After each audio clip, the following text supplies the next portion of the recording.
তো আমি চাচ্ছি হচ্ছে উন্নত বিশ্বের যে সকল আধুনিক বিশ্ববিদ্যালয় আছে, টপ র্যাঙ্ক বিশ্ববিদ্যালয় আছে, সেগুলোর মতো করে হচ্ছে যে একটা ডিসেবিলিটি সাপোর্ট সেন্টার আমি প্রতিষ্ঠা করব।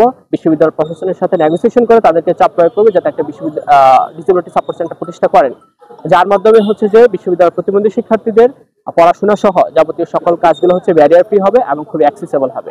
নির্বাচনটা এখন স্থগিত নাই, নির্বাচন হবে। যখন স্থগিতের আলাপ আসছিল সেক্ষেত্রে আমরা মনে করছিলাম সেটা হচ্ছে একটা, যারা করছিল সেটা ফ্যাসিবাদী শক্তির একটা রূপ। তারা হচ্ছে যে গোপনে অথবা যেটাকে বলা হয় গলিগুচ্ছিতে খেলার চেষ্টা করছিল, কিন্তু ঢাকা বিশ্ববিদ্যালয়ের শিক্ষার্থীরা সেটা প্রতিরোধ করে দিয়েছে এবং যেটা করা হয়েছিল সেটা তো আসলে ঠিক ছিল না।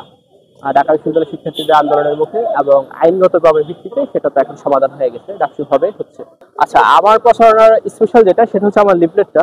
আমি লিফলেটটা সবার জন্য সহজ করে দিয়েছি। আপনারা জানেন আমাদের ডাকসুতে 41 জনকে ভোট দিতে হয়, তো সেক্ষেত্রে 41টা ব্যালট নাম্বার এবং 41 জন প্রার্থীর নাম আসলে হচ্ছে যে মনে রাখাটা একটু ডিফিকাল্ট।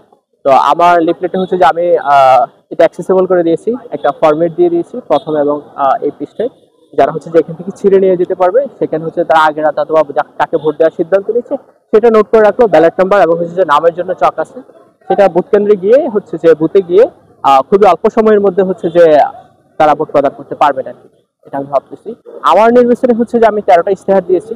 তার মধ্যে প্রথম এবং প্রধান যেটা সেটা হচ্ছে যে আমি ফিজিক্যালি চ্যালেঞ্জ মানুষ। ঢাকা বিশ্ববিদ্যালয়ে এই সংখ্যাটা প্রায় 1000-এর মতো, কিন্তু ঢাকা বিশ্ববিদ্যালয়ে 1% কোটা দিয়ে এখানে প্রায় 400-র মতো আসে ফিজিক্যালি চ্যালেঞ্জ লোকজন, 400 অথবা 500-র মতো আসে হচ্ছে যে মেরিট বেসিসে। তো এই সংখ্যাটা ক্যাম্পাসে আসার পরে বিশ্ববিদ্যালয় প্রশাসন হচ্ছে তাদের জন্য ভালো একটা এনভায়রনমেন্ট দিতে পারে না পড়াশোনার ক্ষেত্রে। আমি যদি বলি, বিশেষ করে আপনারা দেখবেন অনেকের সাথে কথা বললে যে তারা সকালবেলা থেকে পানি খাওয়া বন্ধ করে দেয়, কারণ ক্যাম্পাসে আসলে তাদের ওয়াশরুমে যেতে হবে, আর ক্যাম্পাসে অ্যাক্সেসিবল কোনো ওয়াশরুম নাই। তো অনেকের শরীর ডিহাইড্রেট হয়ে যায়। পরীক্ষার আগের রাতে হচ্ছে যে তারা হয়রান হয়ে যায়, তাদের শ্রুতি লেখক কে হবে। এবং পড়াশোনার ক্ষেত্রে হচ্ছে যে অনেক ক্ষেত্রে যখন টিচারদের সহায়তা চাওয়া হয়, যে সফট কপি হার্ড কপির কিছু ব্যাপার থাকে, অনেক টিচাররা হচ্ছে যে বিভিন্ন ধরনের হচ্ছে যে ওভাবে কোঅপারেট করেন না। তো আমি চাচ্ছি হচ্ছে উন্নত বিশ্বের যে সকল আধুনিক বিশ্ববিদ্যালয় আছে, টপ র্যাঙ্ক বিশ্ববিদ্যালয় আছে, সেগুলোর মতো করে হচ্ছে যে একটা ডিসেবিলিটি সাপোর্ট সেন্টার আমি প্রতিষ্ঠা করব। বিশ্ববিদ্যালয় প্রশাসনের সাথে নেগোসিয়েশন করে তাদেরকে চাপ প্রয়োগ করবে যাতে একটা ডিসেবিলিটি সাপোর্ট সেন্টার প্রতিষ্ঠা করেন, যার মাধ্যমে হচ্ছে যে বিশ্ববিদ্যালয় প্রতিবন্ধী শিক্ষার্থীদের পড়াশোনা সহ যাবতীয় সকল কাজগুলো হচ্ছে ব্যারিয়ার ফ্রি হবে এবং খুবই অ্যাক্সেসিবল হবে।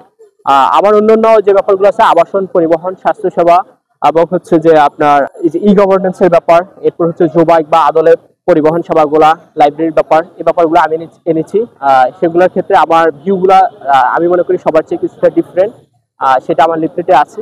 আর আরেকটা ব্যাপার যেটা, সেটা হচ্ছে যে আমি ক্যাম্পাসে যে অ্যানিমেল গুলো আছে, অ্যানিমেল ওয়েলফেয়ারের কথা বলছি। আমাদের ঢাকা বিশ্ববিদ্যালয় আর্বরি কালচার সেন্টার নামে হচ্ছে যে একটা প্রতিষ্ঠান আছে, যেটার কাজ হচ্ছে বিশ্ববিদ্যালয়ের সকল উদ্ভিদদের সুরক্ষা, সংরক্ষণ, রক্ষণাবেক্ষণের কাজ করা। বিশ্ববিদ্যালয়ে আমি চাচ্ছি এরকম একটা, আমি যদি নির্বাচিত হই সেক্ষেত্রে বিশ্ববিদ্যালয়ের যে সকল প্রাণী আছে, কুকুর, বিড়াল, বানর সহ, এদেরকে হচ্ছে জন্ম নিয়ন্ত্রণ, সুরক্ষা এবং হচ্ছে যে খাবারের হচ্ছে যে ব্যবস্থা করা হবে বিশ্ববিদ্যালয়ের পক্ষ থেকে। এই ব্যাপারটা আমি আমার ইশতেহারে ইনক্লুড করেছি।